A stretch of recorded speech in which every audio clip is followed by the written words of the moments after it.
Good afternoon students. आज हम लोग डिस्कशन करने वाले हैं बहुत ही रेलेवेंट टॉपिक पे। और इसके पहले हम लोगों ने इम्पोर्टेंट डेफिनेशन सारी देख ली थी और उसमें हम लोगों ने प्रीवियस ईयर और असेसमेंट ईयर देखा था।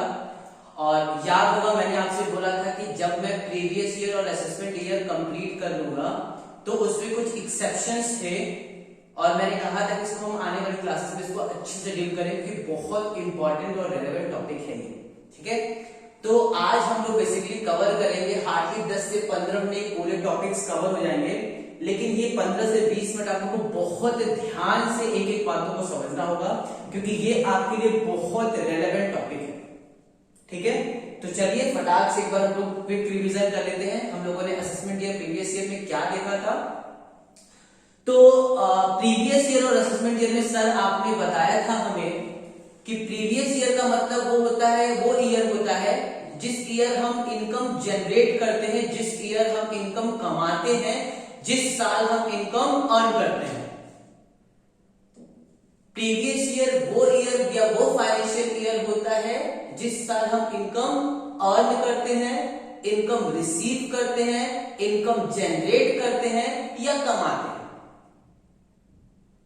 असेसमेंट ईयर क्या होता है? असेसमेंट ईयर का मतलब होता है वो फाइनेंशियल ईयर जिसमें प्रीवियस ईयर में जो हमने इनकम अर्न की थी उसको असेस किया जाता है और असेस करने के बाद से हम लोग उस पे टैक्स पे करते हैं। फॉर एग्जांपल 1 अप्रैल 2019 से लेकर के 31 मार्च 2020 तक एक फाइनेंशियल ईयर हमने साल भर इनकम कमाई। तो 2019 यानी कि 1 अप्रैल 2019 से लेकर के 31 मार्च 2020 हमारी हो जाएगी प्रीवियस ईयर।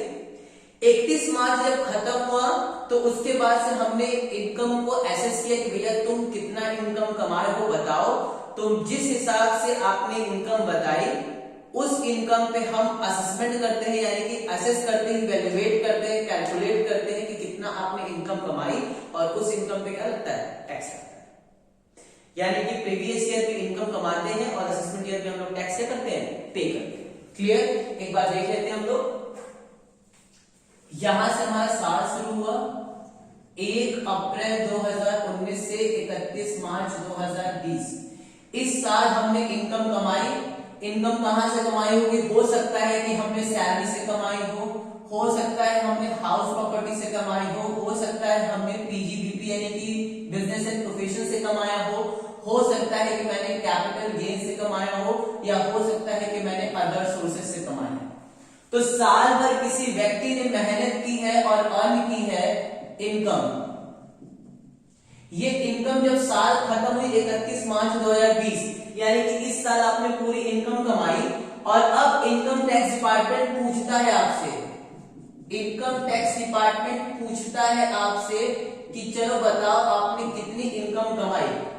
तो हम 31 मार्च खत्म होने के बाद से हम अपनी इनकम का ब्यौरा देते हैं और ब्यौरा देते हैं किस साल? 31 मार्च 2020 के बाद। और कब तक देते हैं? 31 जुलाई तक रिटर्न के रूप में। ये रिटर्न क्या होता है हम डिस्कस करेंगे आगे चल के। बस इतना समझ लो कि जो इनकम आपने कमाई है उसका पूरा का पूरा ब्यौरा कि कहां से कैसे इनकम हुई है और जितना भी इनकम कमाया होगा उसको असेसमेंट किया जाता है किस साल? अगले साल यानी कि नेक्स्ट ईयर। ठीक, तो यहां से यहां जिस साल हम लोग असेसमेंट करते हैं, इवैल्यूएट करते हैं, उसको हम लोग कहते हैं असेसमेंट ईयर। क्लियर? यानी कि सर आप कहना चाहते हैं प्रीवियस ईयर अलग होता है, असेसमेंट ईयर अलग होता है? क्या सर आप कहना चाहते हैं प्रीवियस ईयर अलग होता है, असेसमेंट ईयर अलग होता है? मैंने कहा यस, बिल्कुल सही। प्रीवियस ईयर का मतलब वो साल जिस साल हमने इनकम अर्न की और असेसमेंट ईयर उसका जस्ट नेक्स्ट ईयर जिस साल हमने क्या किया है? इनकम को असेस किया है। जल्दी से बताओ, ये भी प्रीवियस ईयर हो जाएगा, लेकिन ये प्रीवियस ईयर कब होगा? 1 अप्रैल 2020 से लेकर के 31 मार्च 2021 और फिर ये भी एक प्रीवियस ईयर है, इसका असेसमेंट ईयर क्या हो जाएगा? अगले साल हो जाएगा। ठीक है, यानी कि प्रीवियस ईयर ये साल और असेसमेंट ईयर उसका अगला साल। ये होता है रूल, ये क्या है, लॉ कहता है, ये कहते हैं इंपॉर्टेंट डेफिनेशंस में हम लोगों ने ये पढ़ा कि प्रीवियस ईयर क्या होता है, इनकम कमाई जिस साल, और असेसमेंट ईयर का मतलब उसका जस्ट अगला साल, जिस साल हमको उस इनकम पे क्या देना है, टैक्स देना है, या जो इनकम हम लोग असेसमेंट करेंगे वो अगले साल होगी। अच्छा, हम लोगों ने प्रीवियस देखिए, असेसमेंट ईयर देखिए, जल्दी से बताओ ये टॉपिक लिखा है आपका exception. Oh my God, exception. Exception का मतलब होता है अपवाद, और अपवाद का मतलब होता है जो चीजें बताई गई हैं उससे अलग। तो लॉ ये कहता है कि प्रीवियस ईयर जो होता है वो ये साल होता है, असेसमेंट ईयर जो होता है वो अगला साल होता है। लेकिन एक्सेप्शन ये कहता है कि साहब जो प्रीवियस ईयर है आपका वही आपका असेसमेंट ईयर बन जाएगा, जो प्रीवियस ईयर है आपका वही आपका असेसमेंट ईयर हो जाएगा। सर समझ नहीं आया, मैंने कहा देखो 1 अप्रैल से 31 मार्च ये 19-20 हमारा प्रीवियस ईयर है ना, यही प्रीवियस ईयर हमारा असेसमेंट ईयर अगर बन जाए तो, यानी कि 1 अप्रैल 2019 31 मार्च 2020 ये जो 19-20 प्रीवियस ईयर है, अगर यही मेरा असेसमेंट ईयर बन गया तो यही एक्सेप्शन हो गया। लॉ कहता है ये अलग होगा और असेसमेंट ईयर अगला साल होगा, लेकिन एक्सेप्शन ये कहता है कि साहब ये 5 केस ऐसे हैं जहां पे जो आपका प्रीवियस ईयर है वही आपका क्या बन जाएगा, असेसमेंट ईयर। यानी कि जिस साल आप इनकम कमाओगे उसी साल आपका इनकम असेस कर लेंगे और उसी पे क्या लग जाएगा, टैक्स। बहुत इंटरेस्टिंग है पांचों केस, आराम से हम डिस्कस करेंगे। तो सर एक्सेप्शन हमें क्लियर हो गया। एक्सेप्शन का मतलब होता है कि जिस साल हमारा प्रीवियस ईयर होगा वही हमारा असेसमेंट ईयर भी हो जाएगा। Very very good. आओ चलो देखते हैं। पहला कह रहा है shipping company of non resident. Oh my God, non resident. अभी चूंकि हम लोगों ने रेसिडेंशियल स्टेटस कवर नहीं किया है, अभी हम लोगों ने रेसिडेंशियल स्टेटस कवर नहीं किया है। रेसिडेंशियल स्टेटस जब हम पढ़ेंगे तो उसमें 2 तरह के लोग होते हैं, एक होता है रेसिडेंट और एक होता है नॉन रेसिडेंट। अभी रेसिडेंट क्या होता है, नॉन रेसिडेंट क्या होता है, उस पर हम लोग बहुत डीप में नहीं जाएंगे, उसको हम रेसिडेंशियल स्टेटस में ऑटोमेटिक क्लियर करेंगे। नॉन रेसिडेंट के लिए आप ये कह सकते हो कि वो व्यक्ति जो बहुत रेयरली इंडिया में रहता है, वो व्यक्ति जो कि बहुत रेयरली इंडिया में रहता है। तो क्या बोल रहा है, shipping company of a non resident. अब ये है क्या, आओ समझते हैं। ये मान लेते हैं कि हमारा इंडिया, ठीक है, और ये मान लेते हैं हमारा मुंबई पोर्ट है, ठीक है, ओके सर। अब ये जहाज आ रही है, ठीक, ये जहाज आ रही है, ठीक। अब ये जहाज यहां पे इंडिया में आएगी, और जैसे ही इंडिया में आएगी और यहां पे जो भी अनलोडिंग और लोडिंग करेगी, और जो भी इसको फ्रेट का या जो भी इसको कमीशन की इनकम होगी इस कंपनी को, जो कंपनी आपको सामान ला रही है उस कंपनी को अगर किसी भी तरह का कमीशन मिलता है, किसी तरह का भी लोडिंग अनलोडिंग का पैसा मिलता है, ट्रांसपोर्टेशन का पैसा मिलता है, फ्रेट मिलता है, कुछ भी अगर इनकम होती है, चूंकि वो इनकम हो रही है यहाँ पे, तो अगर इंडिया में कोई भी इनकम हो गई तो भैया इनकम टैक्स आपको देना पड़ेगा। अगर आप भारत सरकार की बाउंड्री में आ गए तो आपको अगर कहीं भी इनकम होगी तो आपको इनकम टैक्स देना पड़ेगा, यानी कि इस कंपनी को इनकम देना पड़ेगा, इनकम पे इनकम टैक्स देना पड़ेगा। अब ये जहाज आई और भारत सरकार से कहे कि ठीक है, साल खत्म कब होता है, 31 मार्च 2020 को, यानी कि ये जहाज आई है, मान लेते हैं 1 अगस्त को आई है 2019 को, और ये कहती है अब ये इनकम यहां पे अर्न की, और अब ये जहाज जा रही है कहां, ऑस्ट्रेलिया, ठीक। ये जहाज आई, लोडिंग अनलोडिंग की कुछ हिस्सा इनकम कमाई, और इसके बाद से जहाज कहां जा रही है, ऑस्ट्रेलिया। और जब जहाज जा रही थी तो टाटा बाय बाय करते हुए जा रही है सरकार को, और कसम खा के जा रही है। क्या खा के जा रही है, कसम कि हम वापस आकर के आपका टैक्स दे देंगे। क्यों? क्योंकि अभी तो साल भर खत्म होने दीजिए, जब साल खत्म हो जाएगा तो जितना भी इनकम कमाए होंगे उस पर हम आपको क्या दे देंगे? टैक्स दे देंगे। जितना भी इनकम कमाए होंगे उस पर हम क्या दे देंगे? टैक्स। क्योंकि आप ही तो कहे हैं कि प्रीवियस ईयर का जो इनकम होता है, साल के खत्म होने पे जो इनकम कमाओगे उस पर टैक्स लगेगा। कब? अगले साल। अब ये टाटा बाय बाय करके बस जा ही रही थी जहाज कि तुरंत इनकम टैक्स ऊपर से देख लिया और कह रहा है रुको रुको रुको रुको, तुम्हारे लिए ही हमने क्या बनाया है? एक्सेप्शन बनाया। तुम्हारे लिए हमने क्या बनाया है? एक्सेप्शन बनाया। सर एक्सेप्शन क्या है? एक्सेप्शन ये कहता है कि अगर कोई शिपिंग कंपनी है जो कि क्या है? Non resident. नॉन रेसिडेंट का मतलब कि कभी कभार इंडिया में आएगी, उसके बाद से इंडिया में आने का चांसेस बहुत कम है। तो हो सकता है कि जहाज अभी आई है और अब पता नहीं कब आएगी, और आएगी भी या नहीं आएगी, तो कहीं ऐसा ना हो कि मेरा इनकम का कहीं ना कहीं मेरी इनकम पे जो इनकम टैक्स मिलने वाला तो वो ना मिले। तो इनकम टैक्स डिपार्टमेंट को थोड़ा डाउट वाला हिसाब किताब था, तो उसने बोला कि काम करते हैं, तुम्हारा जो प्रीवियस ईयर है उसको खत्म होने का हम वेट नहीं करेंगे, जिस साल तुमने इनकम कमाई है उसी साल तुमको टैक्स भी हम असेस कर देंगे, टैक्स दो और जाओ। यानी कि इसका इनकम यही असेस हो जाएगा। किस दिन असेस हो जाएगा? 1 अगस्त को ही असेस हो जाएगा। 1 अगस्त को ही वो अपने इनकम पे टैक्स भरेगा और चला जाएगा। आ रही बात समझ में? कोई दिक्कत? यानी कि इसके लिए हम 31 मार्च 2020 का वेट नहीं करेंगे।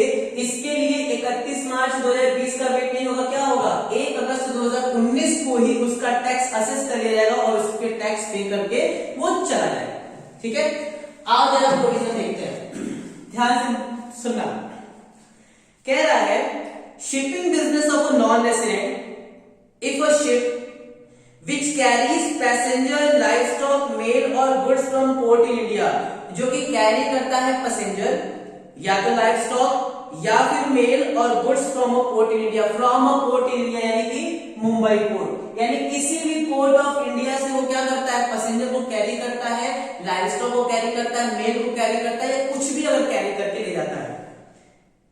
which belongs to or is chartered by a non-resident, और वो जहाज है किसकी? वो जो जहाज है वो है नॉन रेसिडेंट बंदे की, जो भारत में रहता ही नहीं है। ठीक, अच्छा, such ship will be allowed to leave the port only after tax on income earned at Indian port has been paid or satisfactory arrangement for its payment has been made।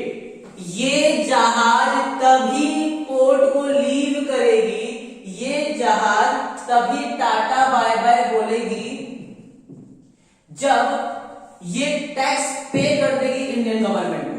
यानी कि 31 मार्च 2020 का वेट नहीं होगा, ये तभी जहाज leave करेगी जब ये इनकम टैक्स क्या कर देगी? पे कर देगी।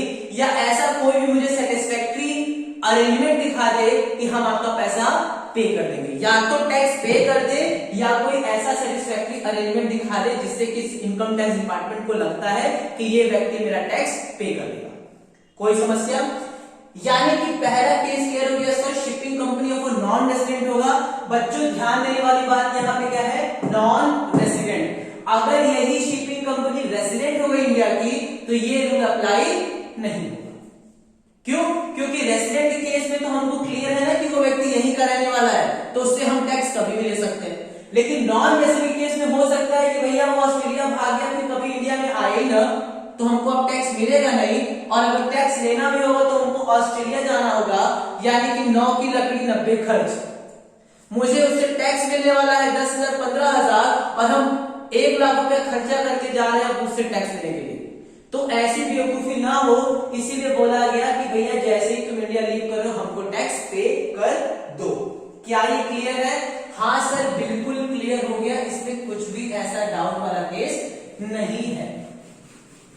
सर कितना टैक्स पे होगा इसके लिए प्रोविजन में साफ साफ बोला गया है। प्रोविजन में कहा गया है कि इस व्यक्ति को 7.5% ऑफ, कितना टैक्स पे करना होगा ये इंपॉर्टेंट है। टैक्स पे करना होगा 7.5%, 7.5% ऑफ किस चीज का 7.5%?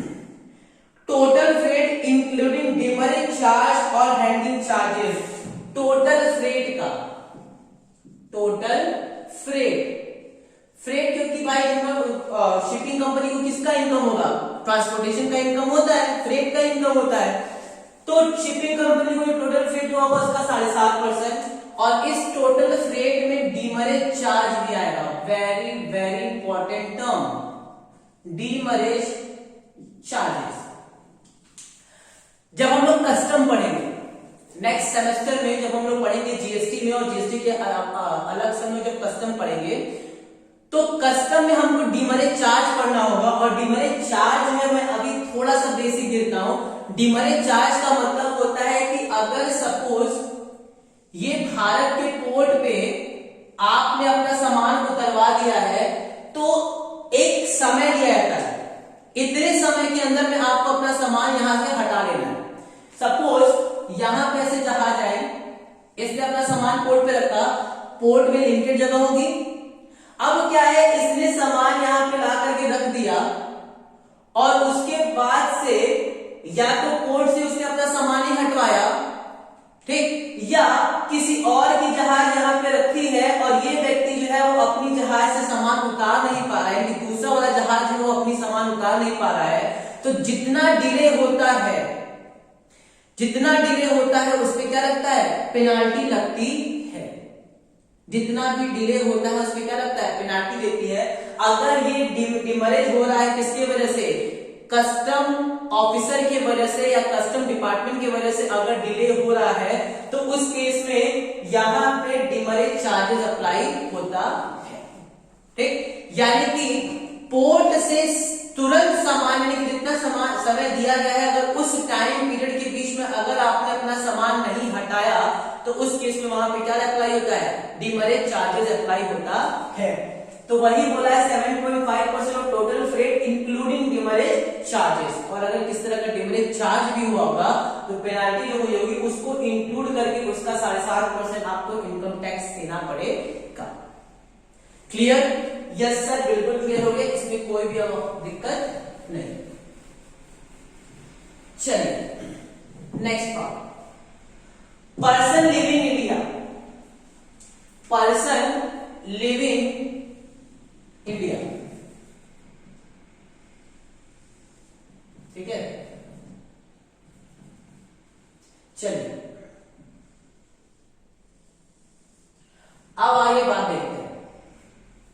एक व्यक्ति है, वो भारत जो है वो हमेशा के लिए छोड़ के जा रहा है। हमेशा के लिए क्या कर रहा है? छोड़ के जा रहा है, ठीक। फ्लाइट पे हमेशा के लिए इंडिया छोड़ करके जा रहा है, या जहाज से जा रहा है। और मुझे डर है, मुझे का मतलब इनकम टैक्स डिपार्टमेंट को ये डर है या उसको ये आभास होता है कि अब इस व्यक्ति के वापस आने के चांसेस बहुत कम है। एक व्यक्ति जो मेरा देश भारत छोड़ करके जा रहा है और उसके आने के चांसेस कम है, यानी कि इनकम टैक्स डिपार्टमेंट को लगता है कि अब वो इस साल वापस नहीं आएगा, या हो सकता है अगले साल भी वापस नहीं आएगा। तो उस केस में ये व्यक्ति जो इंडिया छोड़ करके जा रहा है, तो जितना भी इनकम वो इस साल कमाया होगा उसको इसी साल टैक्स देना होगा, और टैक्स देकर के चला जाएगा। सर थोड़ा इसको क्लियर कीजिए। मैंने कहा ठीक है।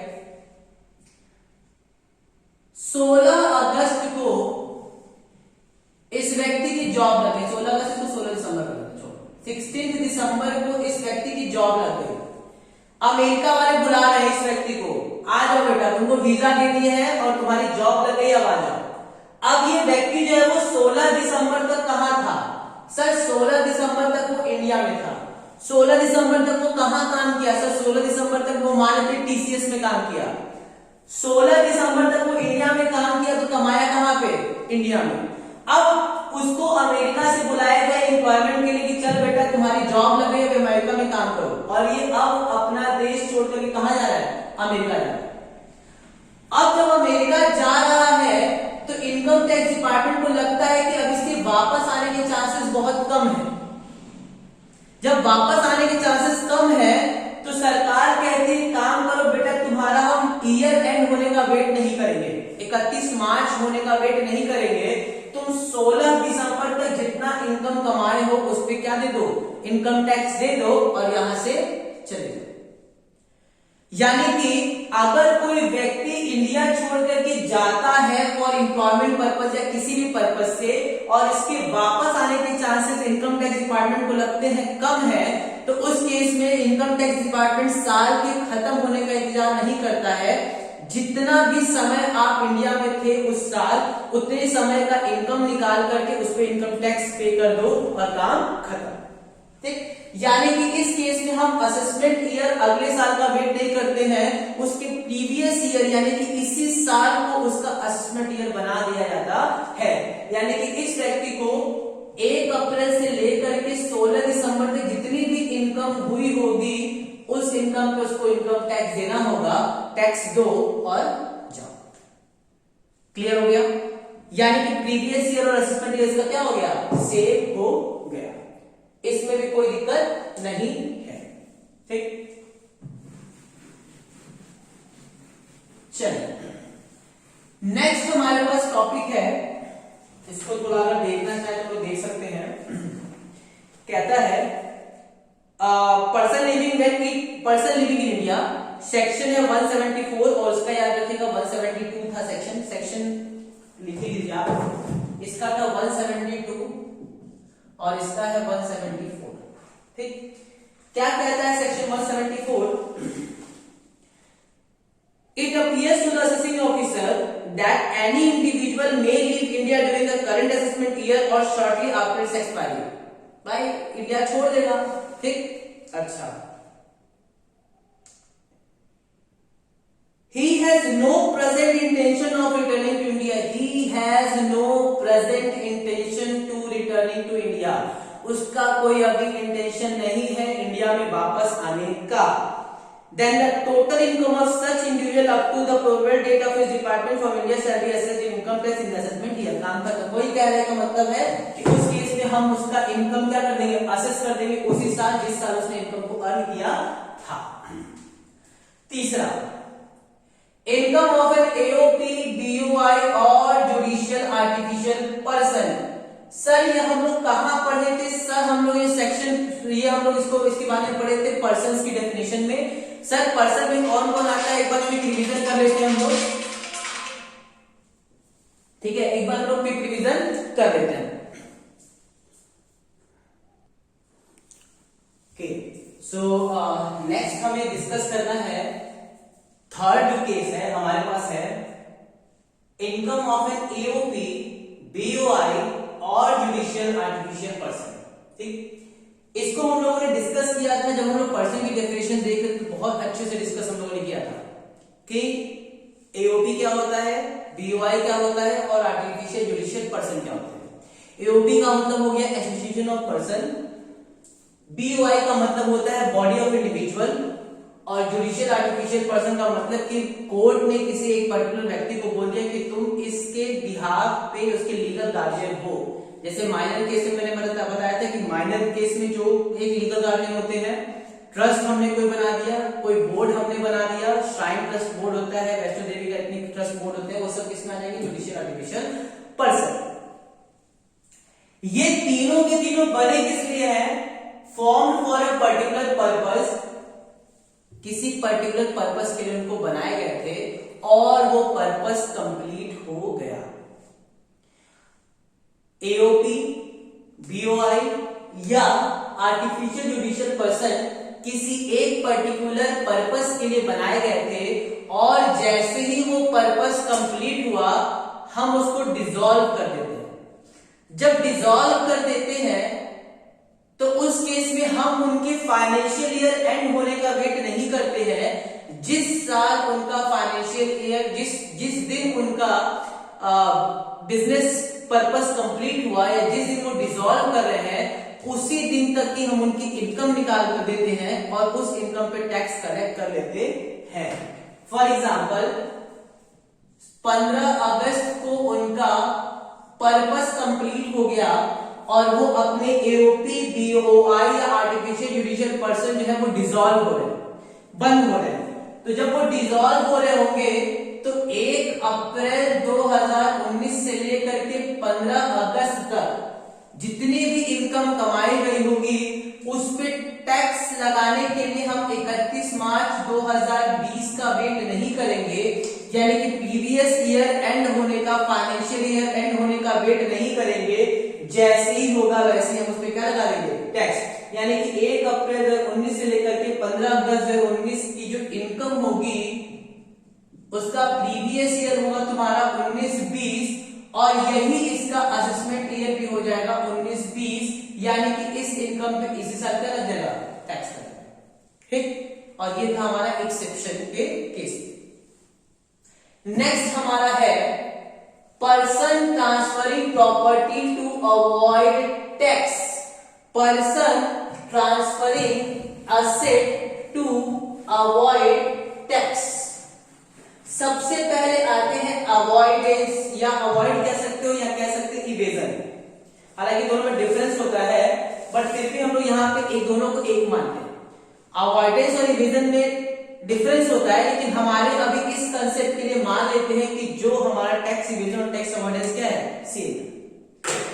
अगर कोई पर्सन अपनी प्रॉपर्टी को ट्रांसफर करता है, अगर कोई व्यक्ति अपनी प्रॉपर्टी को ट्रांसफर करता है और उसका मेन मकसद क्या था, उसका मेन मकसद था कि मुझे टैक्स को अवॉइड करना है, मुझे टैक्स को बचाना है, मुझे टैक्स को इवेड करना है, मुझे टैक्स की चोरी करनी है।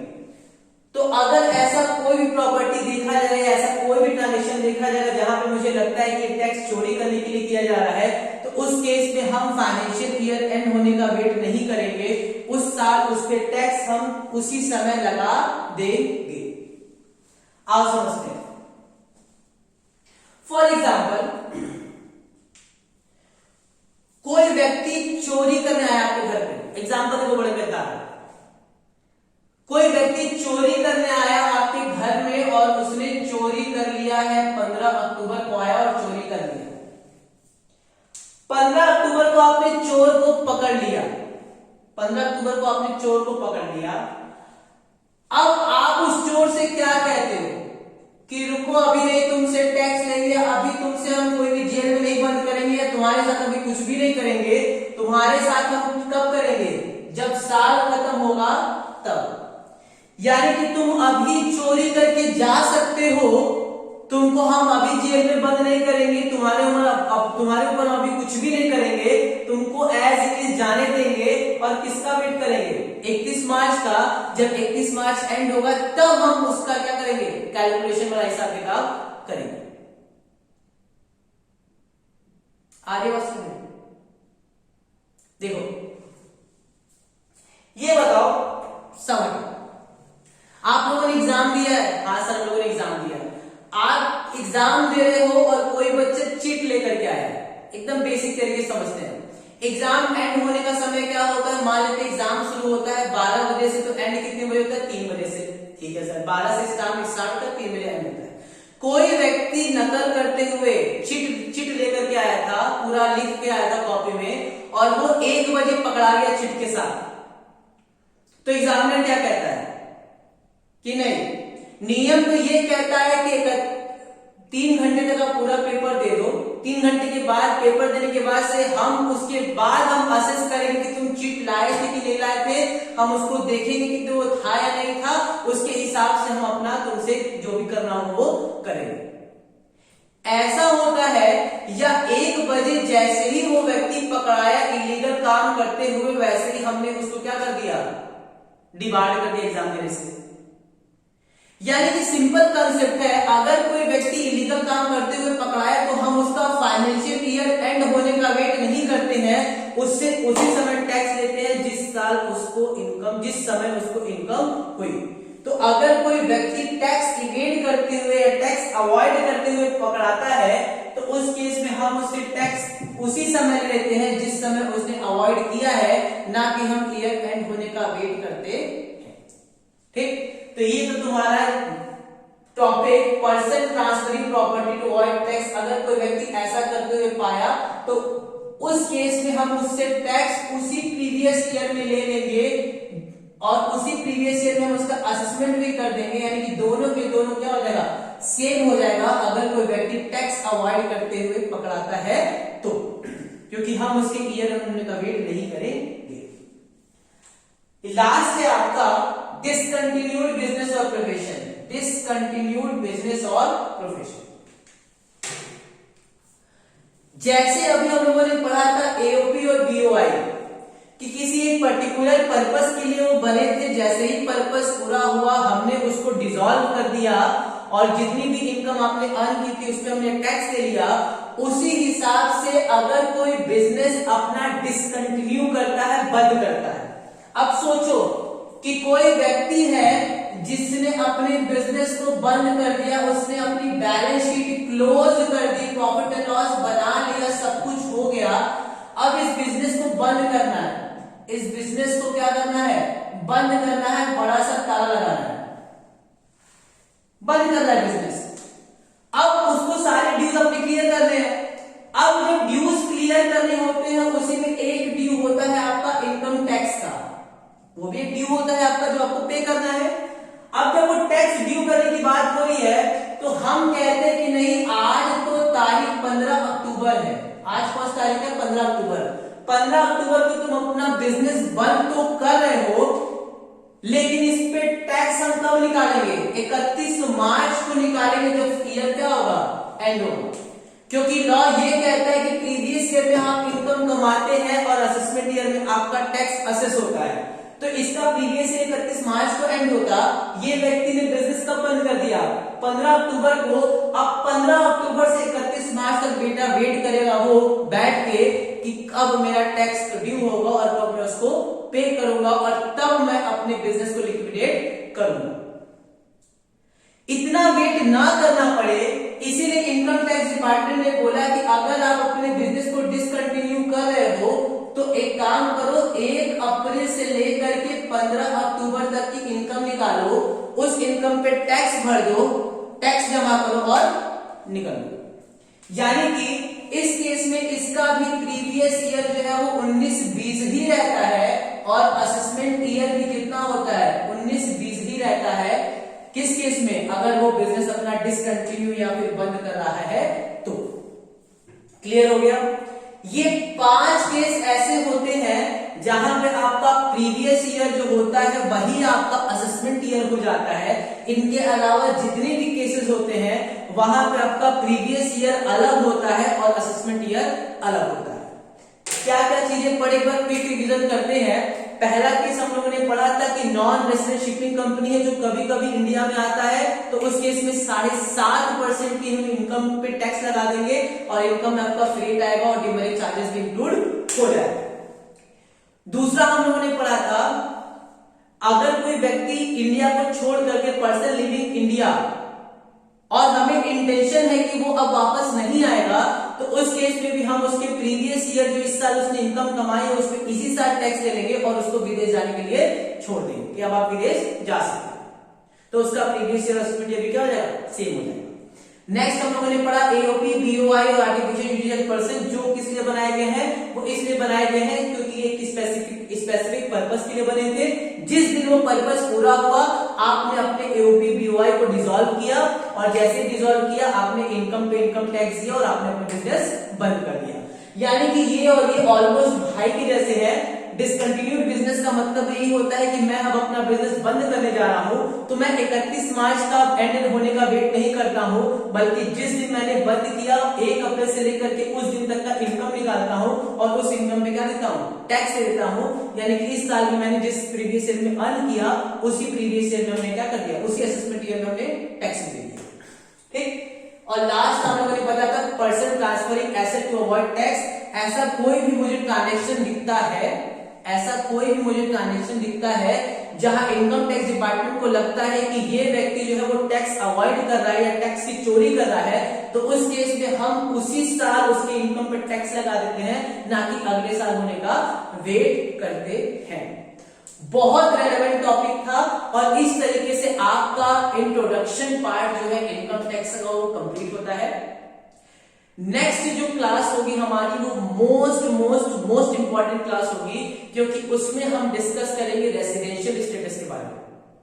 रेसिडेंशियल स्टेटस आपके इनकम टैक्स का बेस है, इसी बेस के हिसाब से इनकम टैक्स लगता है और मोस्ट इंपॉर्टेंट चैप्टर है। अब तक हम लोग थ्योरेटिकली इसको डील कर रहे थे, अब हमारा जो पहला कंसेप्ट होगा वो रेसिडेंशियल स्टेटस का होगा और उससे आपके पास न्यूमेरिकल क्वेश्चंस भी आएंगे। ठीक, तो नेक्स्ट क्लास में हम लोग मिलते हैं, तब तक के लिए जय हिंद।